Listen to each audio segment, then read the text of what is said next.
I'm TV6 meteorologist Eric DeBroca, and this is your weather on demand. Really a spectacular day across much of the UP today. Notice the southern part of the region got temperatures well into the 60s. 66 is in Manistee and also Escanaba. We almost reached the 70-degree mark in Iron Mountain, but later on in the afternoon by 2, 3, 4 o'clock, the winds really started to shift from the north, which is why we only hit 58 degrees out of Marquette. We did 61 in Munising and upper 50s out in Houghton, but still, even those upper 50s are still about 5 or 6 degrees above average, and the warm continues. Matter of fact, now that half the month of October is over, we've only seen 4 of the 15 days this month below average. So this trend that we saw over most of the summer and the first part of the fall is just going to continue through the rest of the month, it looks like. Current radar shows increasing cloud, especially in the western portions of the UP, in Iron counties, Baraga, and also out in Gogebic and Ontonagon, where actually even some rain showers are occurring, extreme far western portion of that area. But I don't expect these to really be hitting the ground for a lot of us until overnight tonight and into tomorrow morning. And that's going to be associated with a warm front as it crosses the region. I'll time out the rain showers for you here in just a second. The winds are also going to be increasing.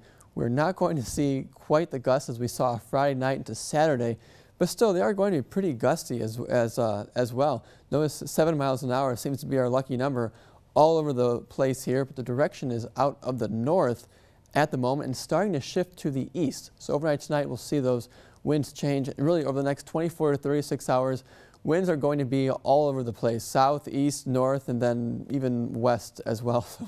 So stay tuned for this. But notice the really cold Arctic air is sort of bottled up in Canada, and when the jet stream is looking like this, it's more of a zonal or west to east flow. We really don't tap into the cold air all that much, and even when we do, it's not for long periods of time, for just a couple of days, and that Arctic air slowly retreats back up to the north. And that's really been the trend the last couple of weeks here in October. So notice the sharp demarcation, Grand Forks 61 and 40s off to the north as well. But even in lower Canada, it's not all that chilly for mid-October. Here's what you really need to know, a few weather headlines here.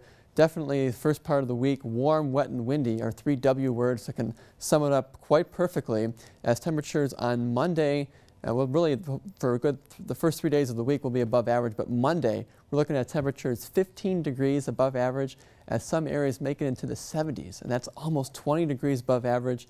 Not quite records, but pretty close. And then we do have to contend with a lot of rainfall, showers off and on all day Monday with that warm front, and then the heaviest will be Monday night into early Tuesday morning, and then right on through the day on Tuesday. We're not done with the rain just yet. So it doesn't look too organized over here on the radar. A lot of it looks like it's going to miss us to the north and west, but really this is not so. There's a warm front right over Wisconsin, and a lot of showers will start to develop and build around that due to the increased southerly winds tonight.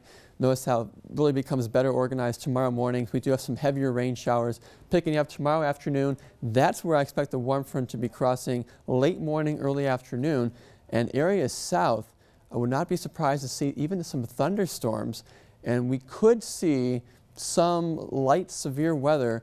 So definitely if you're towards the Wisconsin line, keep your eyes out for that. And we stay warm through about Tuesday. This is a cold front coming by.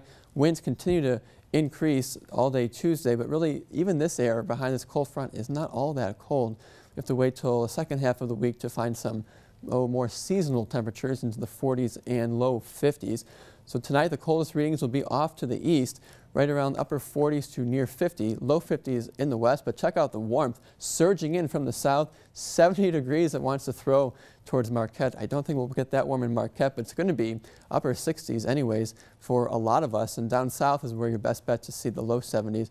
Notice how the cooler air starts to work its way in from the west, though, and we'll see the 50s that way. Your TV 6-day forecast now does feature some really not too bad days. If you can kind of dodge the raindrops on Monday, it's not going to be a terrible day. Tuesday, we do have some morning showers, which will be lingering. General clearing of the skies later on in the afternoon, early evening. Temperatures still above average until Wednesday. That's when the secondary cold front comes by. Not a ton of moisture associated with it. Skies will become mostly clear, though, and we're not going to see a lot of sunshine this week, as really the threat of some sprinkles hang with us through the end of the week when temperatures return back to average.